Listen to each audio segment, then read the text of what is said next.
Alrighty, everyone. Welcome to episode 3 of the Fridge Podcast, where all your gaming news is kept tight, cold, and fresh. I am half of your host, Zach, and today we have Lucas, the other half of your host.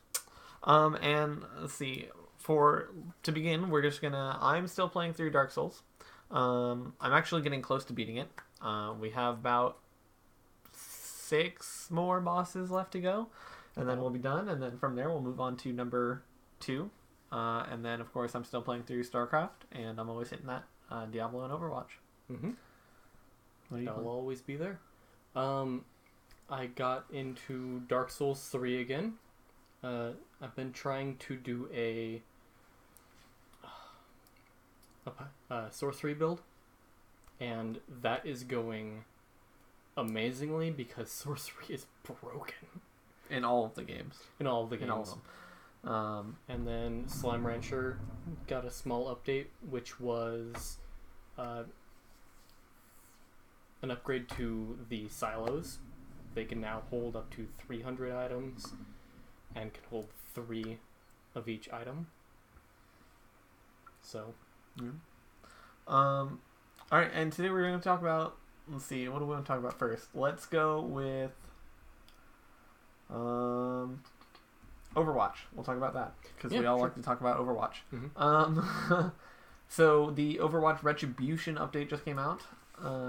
It added a new, as you see on my screen here, we have the Overwatch archives up, but it added a new mission here for players where you get to play as McCree, Reaper, Moira, and Genji, going in and trying to escape a mission gone wrong.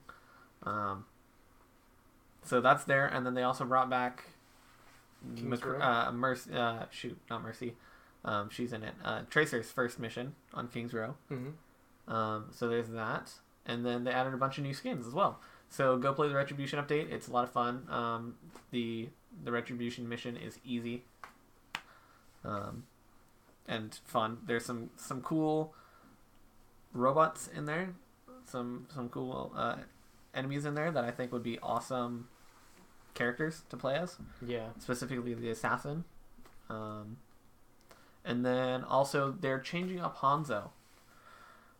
They are taking away his scatter shot and replacing it with a rapid shot, which will allow. So the rapid shot will allow him to fire 5 arrows in quick succession. His sonic arrow will also, the cooldown will be shorter and the radius will be smaller and it won't last as long. And this isn't in the PTR yet, but it is rumored to be in the PTR. In mid-April. So in a couple weeks it should be there, if not a week. Yep. I personally don't think it needs to happen. Not just because I'm a Hanzo fanboy. He is one of my secondaries, but he has his attacks have to be so very accurately placed in order to do anything good with him. And so he needs that scatter shot to give him a little bit of versatility, whereas with the rapid shot, it's going to be harder to hit with it, especially on moving targets. You're not going to land half of or more of those shots. Yeah, I'm not a fan of the scatter arrow, personally, because of you could just aim it at someone's feet and they're dead. Not necessarily. Even tanks, for the most part. No, tanks, no way. But even aiming at someone's feet, there's still a good chance you'll miss. Depending on luck, but yeah, but it just, I don't know. I think the scatter arrow brings versatility to Hanzo that needs to be there. When without it, he's going to be too hard to play, maybe, for people that don't have good accuracy. But we'll see. We'll find out. It'll be tweaked. I'll be there playing him. Mm-hmm. I'm Phil, so I play Hanzo. Yep. But yeah, so that is your Overwatch update. Next, we have, Spyro. The first 3 games, the Spyro Reignited trilogy. Everyone loves Spyro, right? I've never played it. Oh my gosh, dude. I used to play Spyro all the time when I was a kid. And so I was excited when Crash Bandicoot got a remake, even though I don't have a system to play it on. It makes me want to get one just so I can play Crash Bandicoot, because I used to play that all the time as well.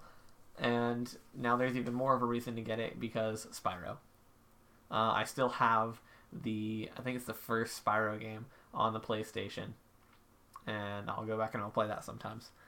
It's just one of those games that you grew up playing as a kid, and now that they're remaking it, making it look beautiful. I mean, look at this. Freaking gorgeous. Yeah. It makes me want to play it some more.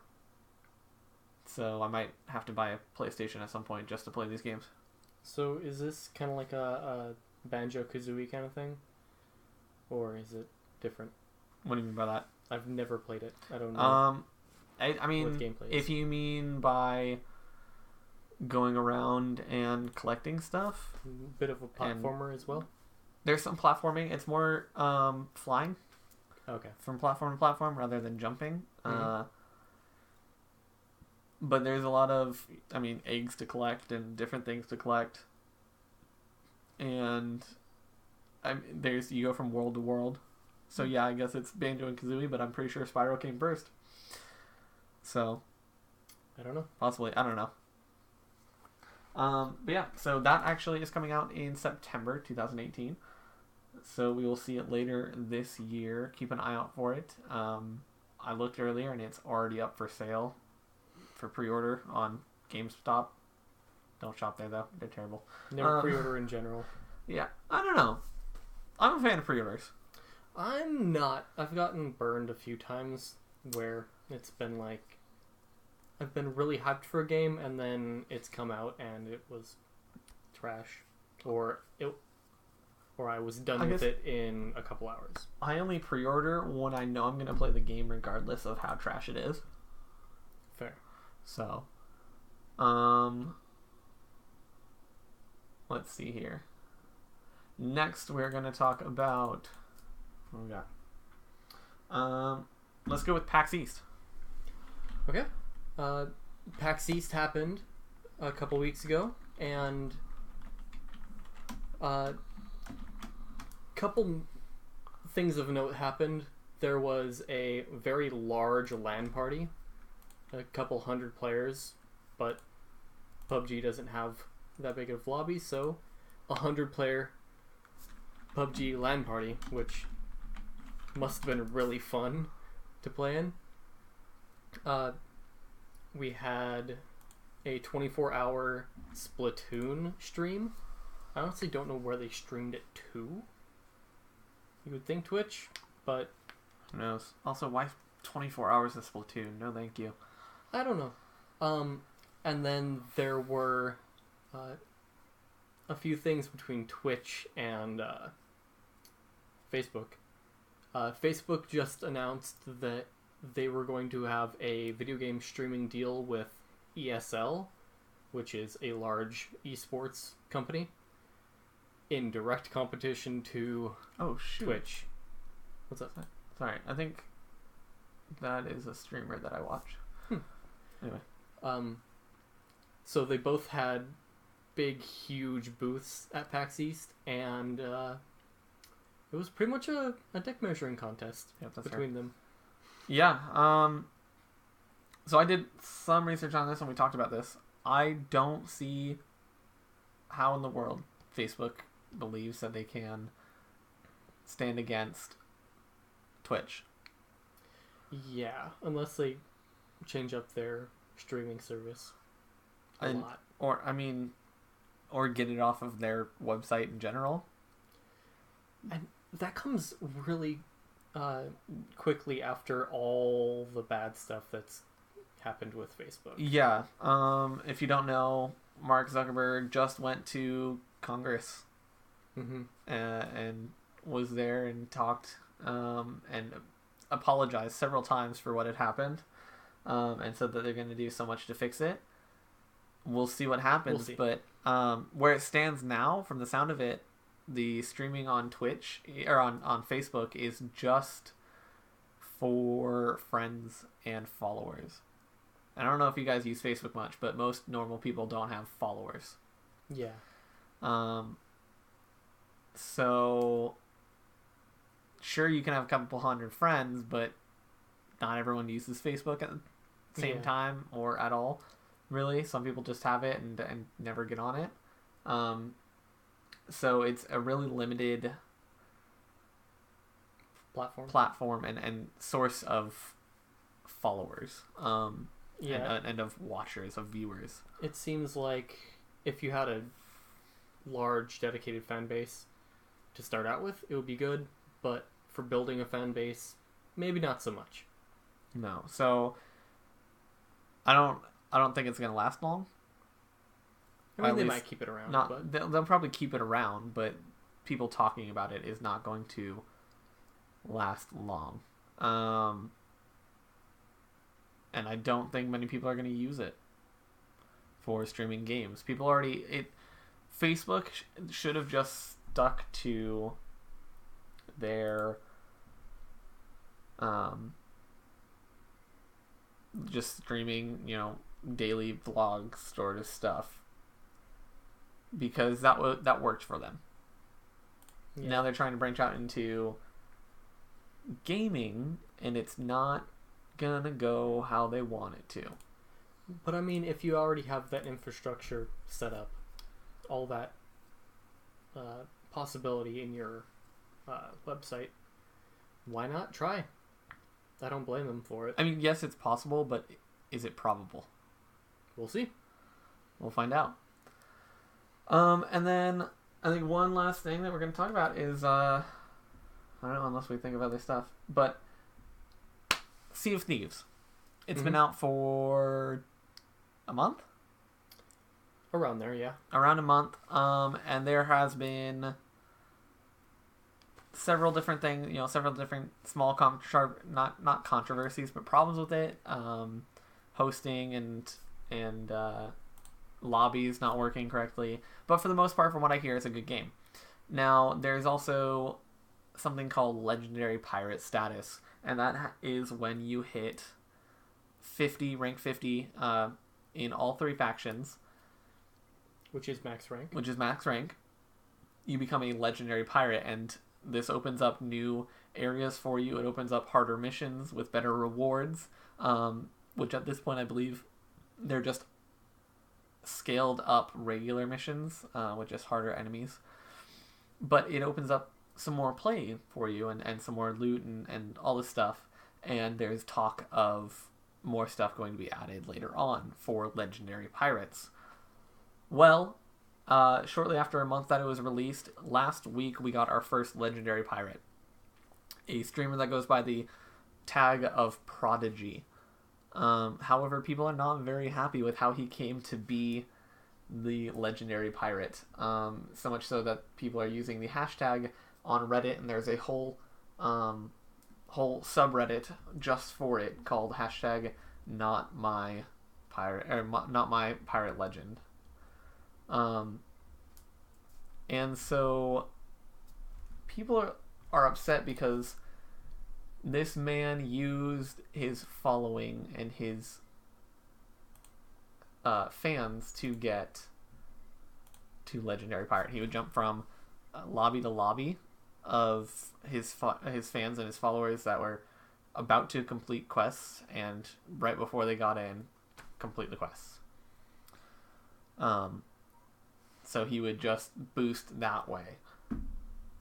So people are asking for Rare to ignore him, basically, and not give him the satisfaction of being legendary pirate. Don't make the statue that was going to be made, and just don't give him anything. Reading through the subreddit, people are very upset. They're saying it's BS. They're saying he cheated. But a lot of it is also talking about how he doesn't even know what he's doing. This man has played a month of Sea of Thieves, and they're saying that he doesn't know how to change his outfit. He doesn't know how to go through the inventories, which is basic gaming stuff. Learn how to go through the inventories. And they're saying that he doesn't know how to do this, and that the only way he got to level 50 was through his fans. And then I kept reading, and apparently he was going through and trying to do the legendary quest to be, to fully get to legendary status. and he stumbled around for an hour trying to figure out what to do when it was plainly put in front of him. I have not turned into one of his streams. I don't know how he is, but this is what I'm reading on Reddit. So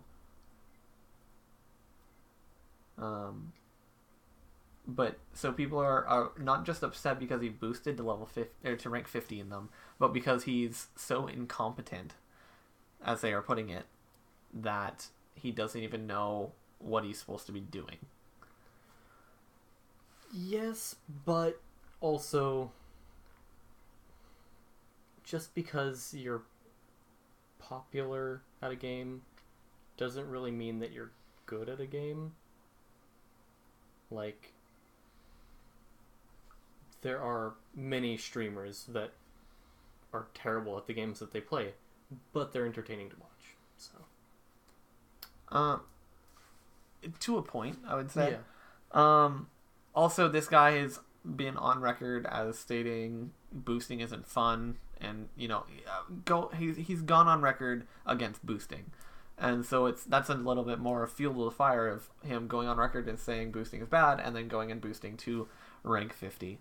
And so the big topic that I want to talk about, because there's been controversies in games so very often. Another one that I want to bring up is the Destiny 2 legendary or prestige raid.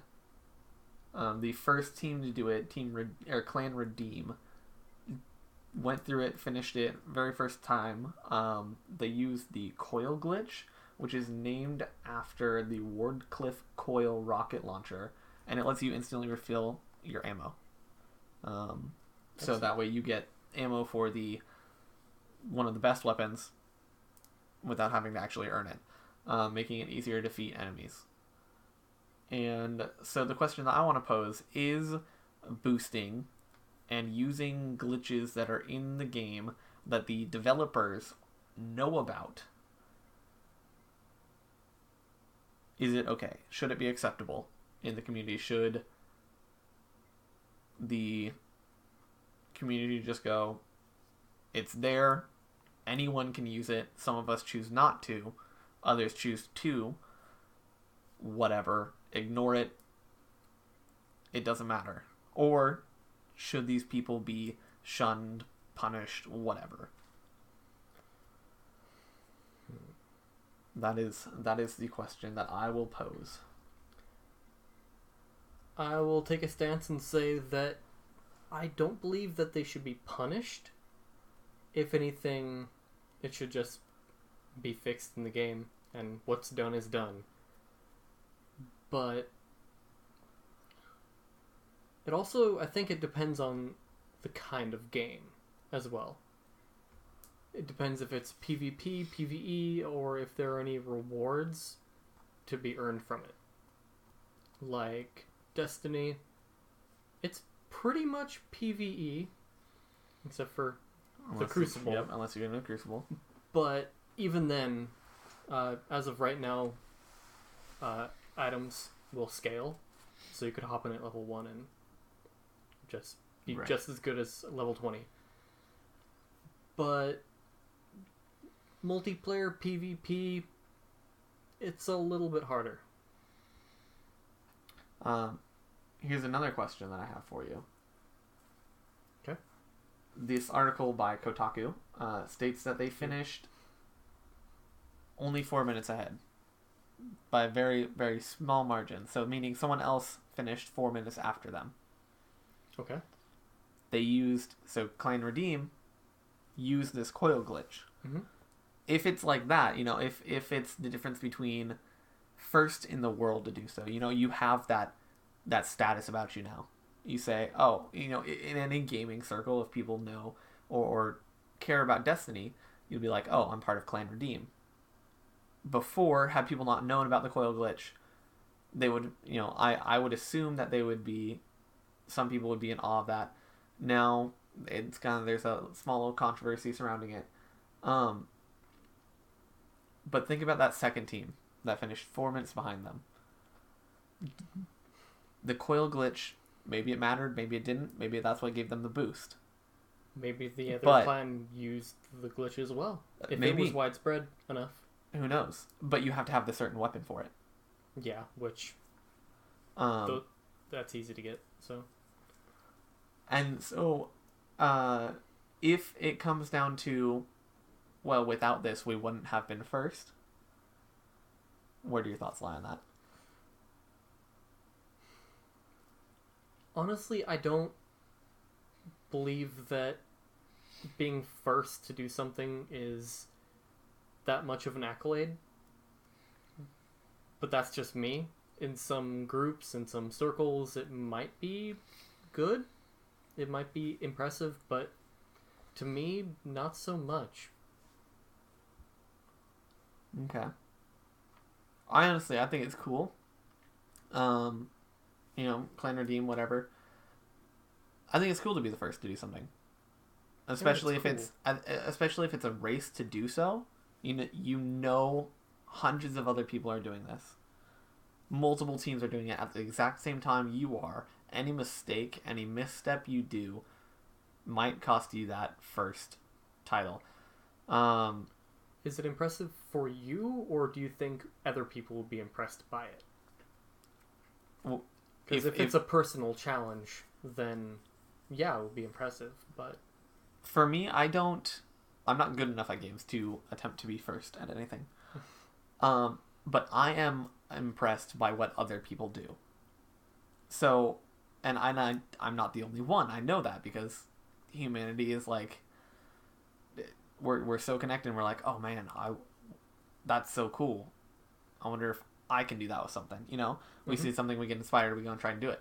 And think about it, being the first, and this stems way back to when we didn't have internet. We were playing games, Genesis and all that stuff before we had the ability to just post online and go, hey guys, there's a secret here. You go to your school, you go to your group of friends that play video games, you go, I found this. You're the first person to find that in your school. Maybe not in the nation, but you're the first person that you know of that has seen it. And you go, hey guys, check this out. And everyone's impressed with you. All your friends are like, whoa, what? No, I didn't know about that. If you are the first to beat a new game, and your friends are like, well, how'd you do it? What'd you do here? What'd you do? I can't get past this part. Help me out. So when it comes to challenges like this, prestige raids, legendary pirate status, which is a lot of time into the game, if you do it correctly. If there is someone directly behind you, it's like a huge slap in the face to that person.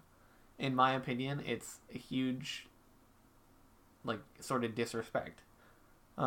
Because you're like, well, I was first, and the other person, like, you used a glitch, or you boosted. And you're like, oh, it doesn't matter, I was first. When they're trying to go about it, doing it correctly, and they were just a small margin behind you, doing it correctly, that's... And I mean, huge. With the Sea of Thieves controversy, it could have been easily prevented by just saying, hey, only people who've been in the party through the entire mission are able to get XP for it. Right. So... yeah, there are steps Rare could have taken. Many steps. And there are steps that Bungie, yes? Yes, Who makes Bungie. Destiny? Bungie. I don't pay attention to Destiny. That Bungie could have taken. And they did. Bungie did take a step. They said, hey, there's this one glitch. Don't use it. If you use it, you're gonna get, banned and all that stuff. Which, if they fall through and ban people for that glitch, good for them. Right. They didn't use that glitch. They used a different one. It also depends on Bungie's response to that. If they're okay with it, or if they're not, if they immediately patch it. Right. So I think when it comes to video games, so when it comes to using the glitches and the exploits in the game, if you're going for a speed run, it's fine. There is a an atmosphere, there is a community for that. If you're using it to get ahead in the game and to be the first, or to get the secret things or the praise or the items that only a certain amount of people can get, like Sea of Thieves, only one person is getting that statue. So, what are your thoughts on how we've been playing Diablo? What do you mean? You're aiming to get the little pennants, not pennants, icon. Correct. Does it affect someone else? No, but I don't feel like... Am I getting ahead of someone else? Boosting is fine so long as you're not using it to get advantage of over other people. That's a better definition of it. That's where I was going before you stopped me. Okay. So, but like I was saying, only one person, from what I've read, only one person is getting that statue in the game made of them. And Prodigy has made it there first. By boosting. He's going to have his statue in the game on all servers for people to go and see and say he is the first pirate legend. God, that's also something that I'm kind of picturing that World of Warcraft South Park episode where it's like a couple people at Blizzard like going, "Hey, these guys are leveling up really fast. What's up?" I feel like they have things to check that. I mean, of course, someone knows that they got Pirate Legend, but right. So in my standpoint, when it does not affect someone else, when it cannot affect someone else, yes, Diablo has a PvP-ish. There's a small, it's only between the people in the lobby. yeah. It's a small little combat ground or whatever that doesn't affect your character whatsoever. You don't lose anything. You don't have to give up any gold. Nothing happens. It's fine. Boosting in that aspect is fine. When it is the difference between putting yourself ahead of people to where you can easily defeat them, there's nothing they can do about it, or you get rewards that they don't, that is when it needs to be stopped and when it needs to be mandated and reeled in.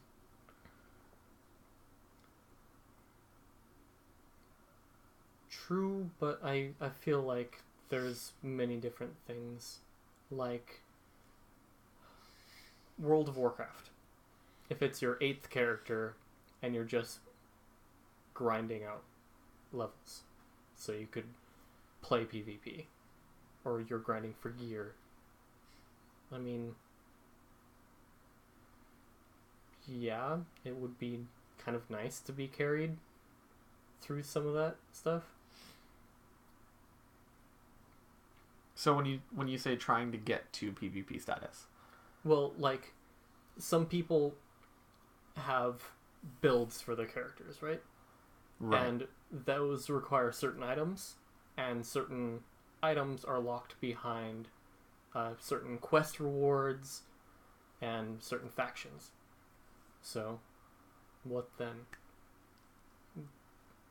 If you're just trying to play the idea that you want, the build that you want, is it bad to try and hurry through that in whatever way possible? There is a difference between reaching where you need to be in order to do something and actively helping, as well as, you know, maybe getting some items traded to you that you can't get yourself.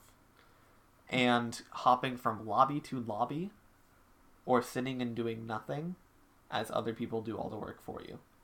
And if you're talking about just getting to the point where you can use where you can be in PvP, at that point it hasn't affected anyone.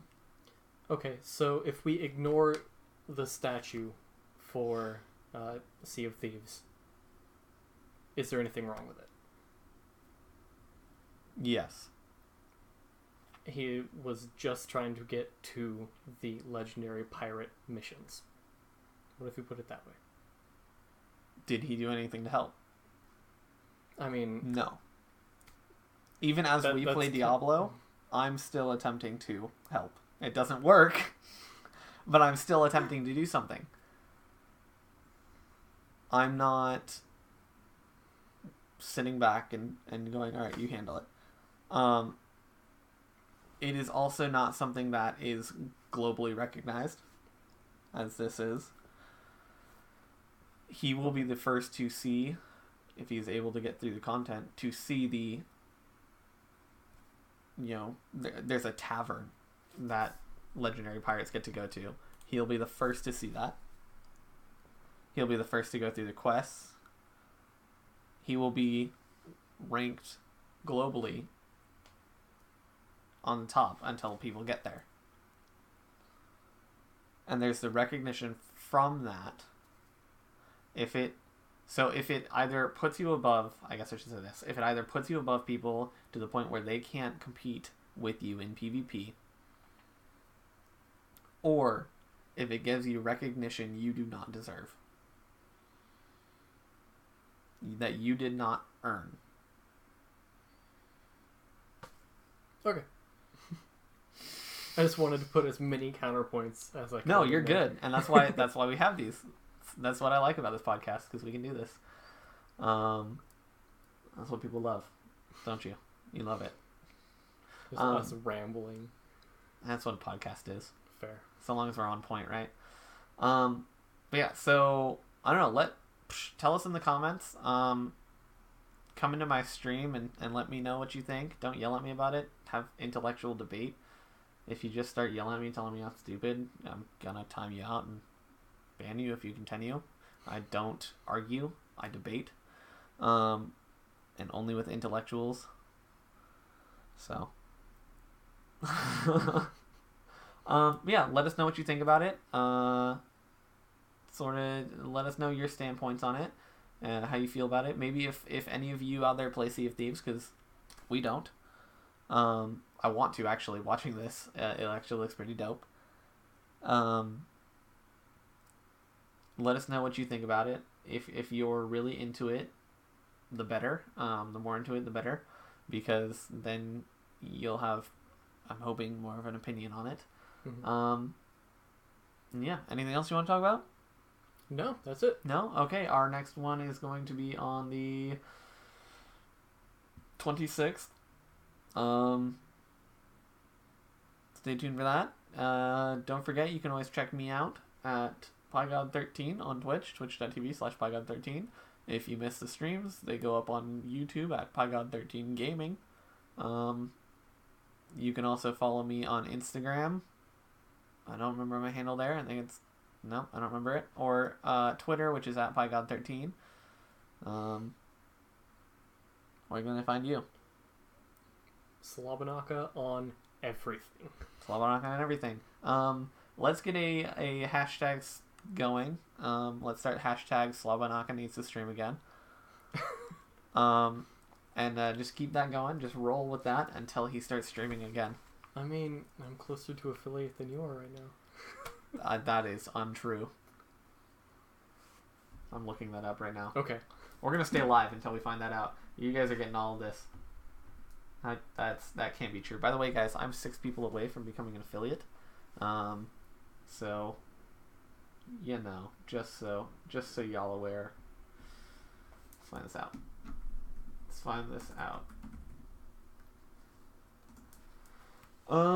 See what else. Did you think of anything that you wanted to talk about? No, I did my research. You did research. Okay.